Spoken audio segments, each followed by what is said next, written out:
오늘 본문의 말씀 출애굽기 12장 15절에서 28절의 말씀을 저와 여러분이 한 절씩 교독하고 마지막 28절은 같이 읽도록 하겠습니다. 너희는 이레 동안 무교병을 먹을지니 그 첫날에 누룩을 너희 집에서 제하라.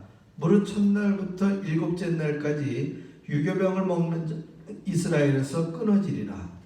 너희에게 첫날에도 성해요 일곱째 날에도 성해라 하더니 너희는 이 두 날에는 아무를 하지 말고 각자의 먹을 것만 갖출 것이니라.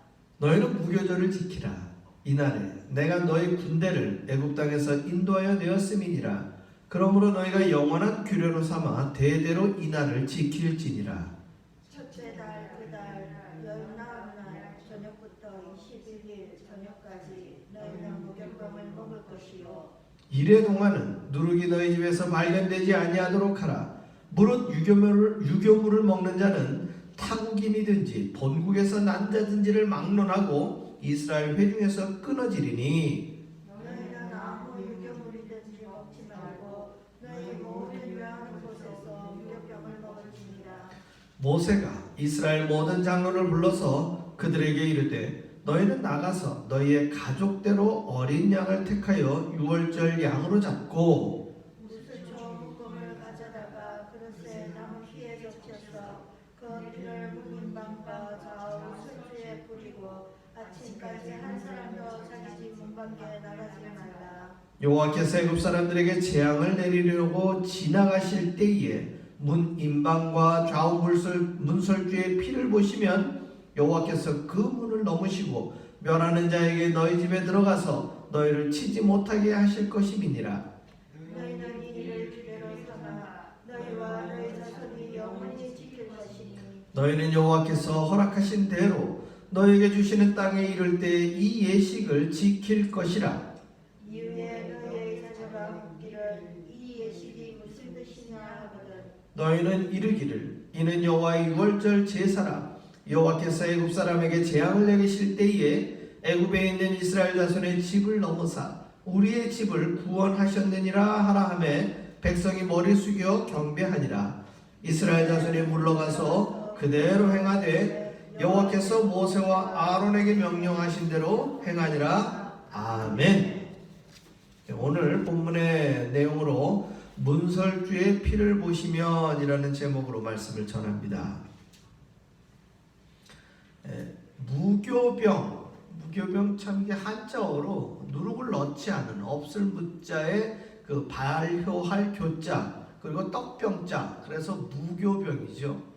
그리고 유월절이라는 말은 5월 다음에 오는 6월이 아니고 그 흐를 유자에 넘을 월자 그리고 절기절자 그래서 영어로 하면 Passover 그리고 우리가 한자어로 쓰는 그 흐를 유자 그래서 이렇게 담을 넘듯이 그 집을 넘어간다는 의미가 이 유월절 이 단어에 들어있는 뜻들입니다. 특별히 지금 하나님께서 정해준 이 절기를 우리가 볼 때 15절에 보게 되면 이레 동안 이렇게 되어 있어요. 우리가 이 유대인들에게 주어진 7일이라는 이 7일이라는 숫자는 오늘날 우리가 세는 거하고 조금 그 기준이 달라요. 우리는 아침부터 저녁을 하루로 보죠. 그래서 해가 뜨고 해가 지는 것을 우리는 하루의 시간으로 보게 되는데 유대인들은 저녁이 되고 아침이 되는 거예요. 그렇기 때문에 오늘날 우리의 시간으로 보게 되면 유대인들의 하루는 같은 24시간이라 할지라도 오늘날의 시간을 재는 기준으로 보면 1박 2일의 개념이 되는 거예요. 1박 2일. 전날 저녁부터 다음날 그 해지기 전까지의 시간들로 되기 때문에 그래서 유대인들은 일에 즉 7일이라는 표현으로 썼지만 오늘날 우리들의 날짜 기준으로 보면 그게 7박 8일의 개념이에요. 7박 8일. 그래서 8일의 개념이 되다 보니까 첫날이 만약에 우리 오늘날로 치면 첫날이 주일이면 마지막 날도 뭐가 되는 거예요? 마지막 날도 주일이 되는 거예요. 그래서 하나님께서 이 이스라엘 백성들에게 이 유월절을 지키게 할 때 첫날도 거룩히 지키고 마지막 날도 거룩히 지키라는 이 의미는 오늘날의 우리들의 시간의 개념으로 보게 되면 첫날이 주일이었으면 마지막 날도 뭐가 되는 거예요? 주일의 개념으로 하나님 앞에 구별되고 거룩하게 지키는 날로 이 하나의 절기 유월절을 지키게끔 만드는 거예요. 그리고 이 유월절 지키는 이 모든 시간들 속에 무교병을 먹으라는 얘기는 누룩을 넣지 않은 떡을 먹으라는 얘기예요. 사실 오늘날의 개념으로 보게 되어지면 뭐 그거 먹는 게 큰 의미가 어떤 의미가 있나 이런 식의 생각이 들지 모르지만 주식이었던 이 사람들의 이 떡으로 이어지는 이 오늘날 우리들의 개념으로 보면 빈대떡같이 굽는 것에 아무것도 넣지 않는 거예요. 우리가 뭐 파전이 됐든 김치전이 됐든 여기에는 뭔가를 다 넣고 또 밀가루 반죽을 할 때 거기에 적절하게 소금 간을 한다든지 해서 우리가 먹을 때 맛이 있게끔 해서 만들어 먹는 거 아니겠습니까? 그런데 지금 이 이스라엘 백성들이 먹는 무교병이라는 것은 정말 아무것도 넣지 않은 거예요. 내용물도 넣지 않았을 뿐더러 간도 되지 않은 거예요. 그러니까 맛이 있어요, 없어요? 맛이 없는 거예요. 그 맛이 없는 걸 며칠 동안 먹으라는 거예요. 7박 8일 동안 먹는 거예요. 물론 어린 양을 잡았기 때문에 그 어린 양의 그 고기도 같이 먹게 되어지지만 가장 중요한 거는 이 음식들을 7일 동안 그냥 쉽게 얘기하면 맛없게 먹으면서 7일 동안 기다리라는 것이죠. 그리고 그 실제적인 유월절이 지나고 나면 이 애굽 땅 전역에는 어떤 일이 벌어집니까? 장자, 첫 배에서 난 모든 것들이 죽기 때문에 굉장한 재앙이요. 그들에게는 이전에도 없었고 이후에도 없을 큰 슬픔의 시간들이 되어지는 거예요. 따라서 이 이스라엘 백성들은 애굽 땅의 그러한 큰 슬픔의 시간 동안 이들 역시 무교병을 먹으면서 희희낙낙하자라는 게 아니란 얘기예요. 지금 이 모든 생명을 앗아가는 이 순간에 이스라엘 백성에게는 어떤 일이 벌어지는 거예요? 생명을 지켜주는 일을 하나님께서 하시는 일이라는 것이죠. 그래서 우리는 이 유월절을 지켜가면서 과거와 현재 미래를 바라볼 때에 다양한 함의가 들어있음을 우리는 발견해야 됩니다. 첫 번째, 그 함의 중에 하나는 뭐냐? 거룩하게 구별되었다는 것을 기억해야 돼요. 이스라엘 백성들에게는 생명을 앗아가지 않고 애굽 백성들에게만 생명을 앗아가는데 그 가장 큰 기준이 무엇입니까? 문설주의 피를 보신다는 거예요. 우리는 성경에서 이 문설주의 피라는 것은 어린 양의 희생을 의미하죠. 창세기에 처음 등장하는 어린 양의 희생은 아담과 하와에게 가죽옷을 지어서 가죽옷을 입히시기 위하여 양의 희생, 짐승의 희생을 하나님께서 스스로 행하셨어요. 이제 두 번째, 이스라엘 백성들을 구원하시기 위하여 하나님은 직접 그들에게 어린 양의 희생을 요구하십니다. 그래서 어린 양의 그 피를 우슬초를 가지고 문설주와 임방에 바른 것으로 그들 가정을 어떻게 하시는 거예요? 흘러 넘어가시는 거예요.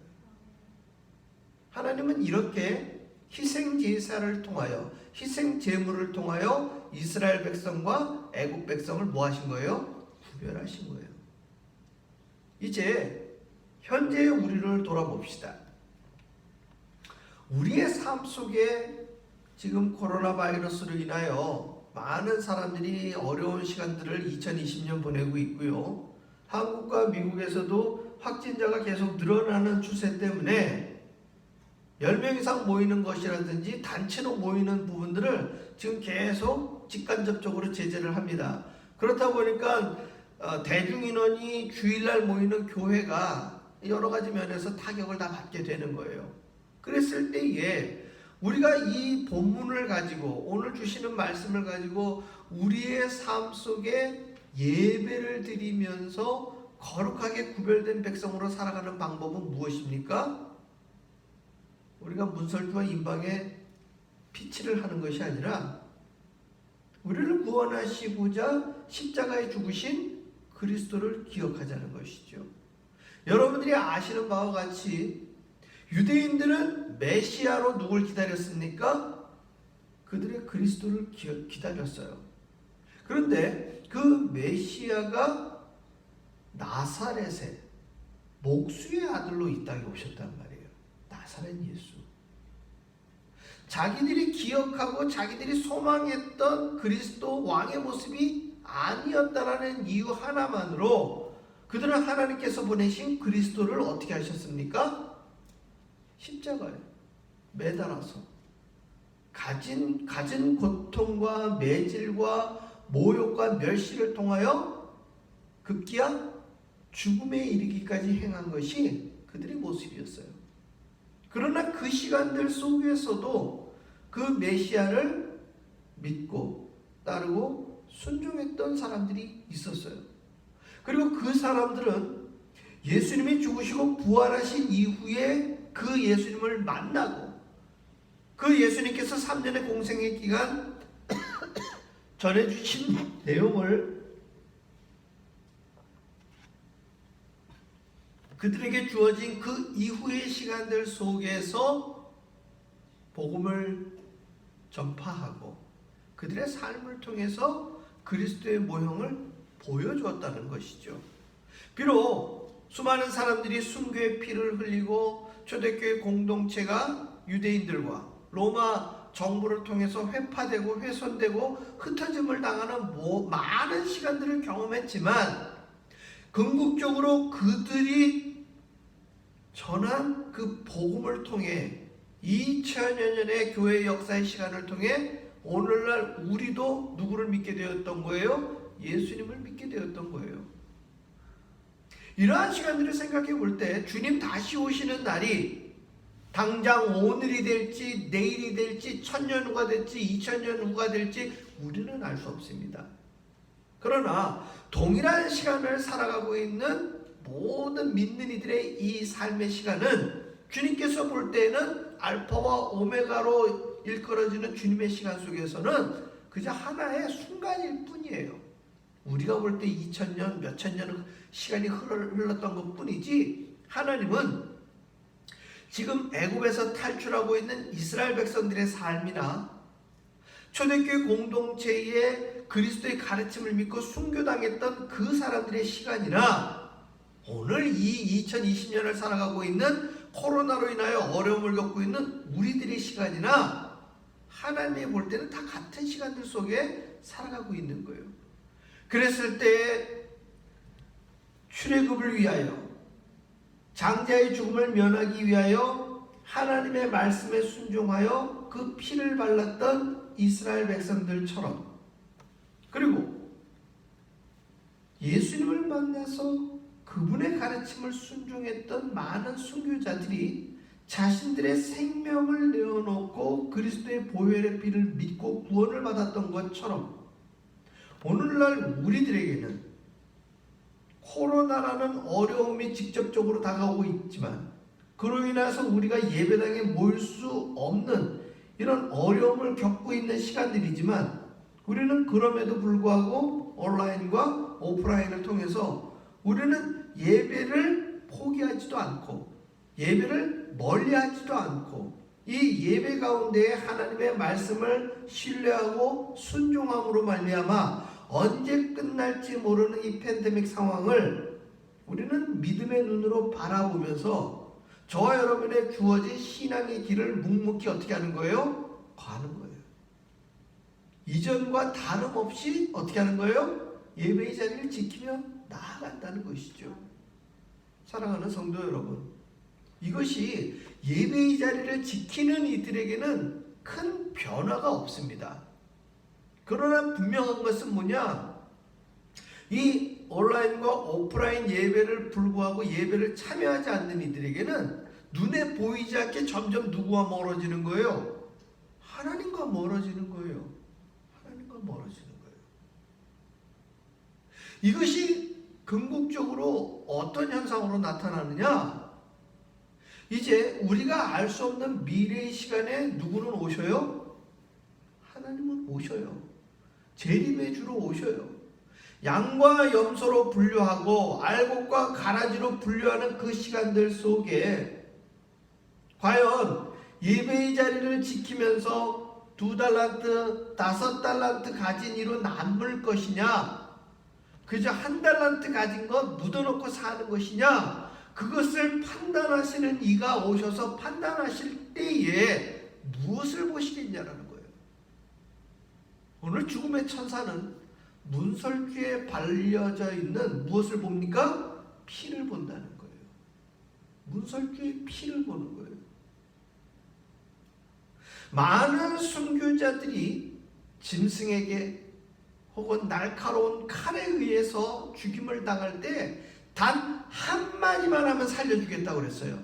그 한마디가 뭡니까?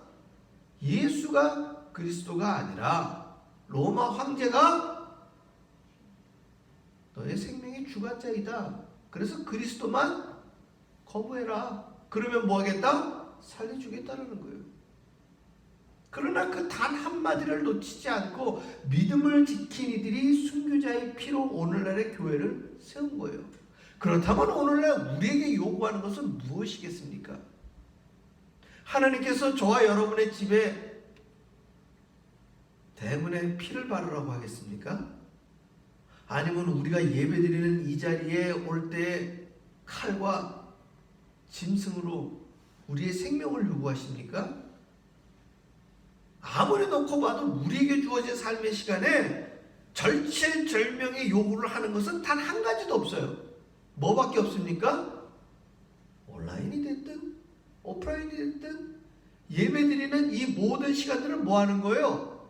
우리는 지키는 거예요.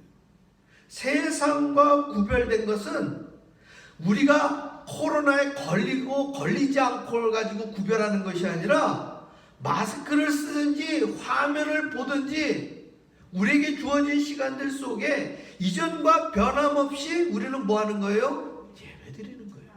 하나님은 이것을 기대하고 계신 것이고 이 시간들 속에서 우리가 더 열심을 내기 위해서 어떤 방법을 쓰고 있느냐를 하나님은 지켜보고 계시는 거예요. 사랑하는 성도 여러분, 개인적으로 놓았을 때 우리가 말씀에 더 열심을 내고 기도하는 일에 더 열심을 내고 이전보다 더욱더 골방에서 우리가 열심을 내는 시간들이 늘어났느냐? 사실 그거 쉽지 않은 부분들이에요. 그래서 우리가 교회 차원에서 제가 지속적으로 1대1이라도 줌을 통해서 성경 공부를 맞이하시고 저와 마주하면서라도 성경 공부하자는 게 성경의 지식을 더하자는 의미도 있지만 실질적으로 그 줌으로 성경 공부하는 1시간 동안 우리가 뭐 하자는 거예요? 세상과 구별돼서 제가 그 시간에 다른 책 보는 거 아니지 않습니까? 같이 성경책 보면서 뭐 하자는 겁니까? 기도하면서 하나님이 오늘날 우리에게 이 세대 가운데 행하기를 원하시는 그것이 무엇인지를 우리가 최소한 한 주간의 삶 속에서 그 시간만큼은 예배와 더불어 뭐 하는 겁니까? 열심을 내는 거예요. 6월절 7박 8일 기간 동안 특별히 그 밤에 문 밖에는 나가지도 말라고 합니다. 죽음의 천사가 있는 그 시간 외부와는 완전히 뭐 하는 거예요? 단절된 그 시간 그들이 뭐 하겠습니까? 텔레비전 켜놓고 영화 보겠습니까? 라디오를 켜놓고 음악을 듣겠습니까? 그들이 그 안에서 춤을 추고 노래를 하겠습니까? 하나님은 이스라엘 백성들의 이 절기를 지키는 시간들을 통해서 그들에게 한 가지의 질문을 남겨놓습니다. 26절을 보십시오. 같이 한번 읽어볼까요? 이후에 너희의 자녀가 묻기를 이 예식이 무슨 뜻이냐 하거든. 사랑하는 성도 여러분, 많은 사람들이 야, 너희는 지금 코로나로 모이지도 말라고 하고 만나지도 말라고 하는데 마스크 쓰고 뭐 하냐? 너희 집에서 이 시간 동안 그거 영화도 아니고 음악도 아니고 연극도 아닌데 그 랩탑이나 스마트폰 갖고 뭘 보냐? 거의 반주도 잘 안 나오는 것 같은데 무슨 노래 부르냐? 사람들이 묻거든. 여러분은 뭐라고 대답하시겠습니까? 하나님께서 나의 생명을 위해서 어린 양을 잡아 피를 바르게 하시고 하나님이 육신이 되어 이 땅에 오셔서 당신의 아들을 십자가에서 죽게 하시고 그 피를 믿는 자에게 구원과 영생을 주시고 우리는 오늘 이 자리에서 그 구원과 영생을 선물로 주신 하나님께 예배드린다. 우리는 고백한 입술이 우리 가운데 있는 거예요. 다른 것을 증거하는 거 아니에요. 내가 예수 믿었다고 코로나에 안 걸립니까? 내가 예수 믿고 예배드렸다고 해서 이 세대 가운데 나의 사업만 잘 됩니까? 아니에요. 그런 거 절대 아니에요. 그런 것 없어도 우리의 양떼가 없고 감람나무에 열매가 없고 무화과나무에 수출이 없다 할지라도 나는 여호와로 인하여 기뻐하리로다 했던 그 하박국의 노래가 저와 여러분의 삶 속에 노래가 되고 오직 의인은 믿음으로 말미암아 살리라. 이것은 코로나에 걸리지 않고 이 땅의 삶을 말씀하는 것이 아니라 비록 예배를 드리고 교회 다닌다 할지라도 우리가 질병에 걸리고 어려움을 겪고 생명을 잃는다 할지라도 그 옛날 믿음의 조상들이 순교자의 피를 흘리며 그리스도를 고백하고 증거했던 것처럼 오늘날 우리는 우리의 삶의 무게가 내 어깨를 짓누르고 질병과 질환의 바이러스가 저와 여러분의 생명을 위협한다 할지라도 우리는 예배드리기를 멈추지 않는다는 것입니다. 너희는 이르기를 이는 여호와의 유월절 제사라. 여호와께서 애굽 사람에게 재앙을 내리실 때에 애굽에 있는 이스라엘 자손의 집을 넘어사 우리의 집을 구원하셨느니라. 할렐루야. 코로나의 어려움이 있다 할지라도 우리가 예배드릴 때에 하나님의 영생은 우리 가정 가운데 우리의 예배의 자리 가운데 임하실 줄로 믿습니다. 이스라엘 자손이 물러가서 그대로 행하되 여호와께서 모세와 아론에게 명령하신 대로 행하니라. 할렐루야. 우리는 오로지 하나님의 말씀에 순종하는 것입니다. 이 세대를 본받지 않고 하나님께서 기뻐하시고 온전하신 뜻이 무엇인지 알며 우리는 우리의 모든 시간들을 산 제물로 하나님 앞에 드림으로 말미암아 하나님이 기뻐하시고 온전한 뜻이 무엇인지 구별하는 그 제사, 그 예배 드림이 저와 여러분의 삶 속에 충만하시기를 소망합니다. 그리고 우리의 예배 자리를 통해서 아직도 눈앞에 보이는 바이러스의 두려움만 두려움으로 삼고 영생을 모르며 살아가고 있는 이 세대의 많은 사람들을 통해 우리는 그리스도를 전파해야 하는 복음의 피를 증거해야 하는 우리 그리스도인들의 사명을 놓치지 마시고 잊지 마시고 때를 얻든지 못 얻든지 전하시는 저와 여러분의 삶이 되시기를 주의 이름으로 축원합니다. 기도하겠습니다. 문설주의 피를 보신 하나님, 내 안에 그리스도의 피를 믿음으로 증거하는 우리들의 믿음을 보시는 하나님, 그 하나님을 기억하며 우리의 주어진 이 생명 있는 시간들 속에 예배의 자리를 지키며 나아가는 우리들의 삶의 시간이 되기를 소망합니다. 우리의 가족들에게, 우리의 후손들에게 예배의 자리에 산 소망이 있음을 늘 확인시키는 저희 모든 이들의 고백의 자리, 증거의 자리가 이 예배의 자리로 집결될 수 있도록 주님 역사하여 주시옵소서. 예수님 이름으로 기도합니다. 아멘.